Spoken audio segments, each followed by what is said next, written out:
అహో ఒక మనసుకు నేడే పుట్టిన రోజు,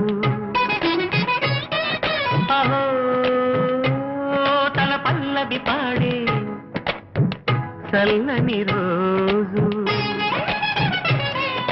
ఇదే ఇదే కుహు స్వరాల కానుక, మరో వసంత గీతిక జనించు రోజు.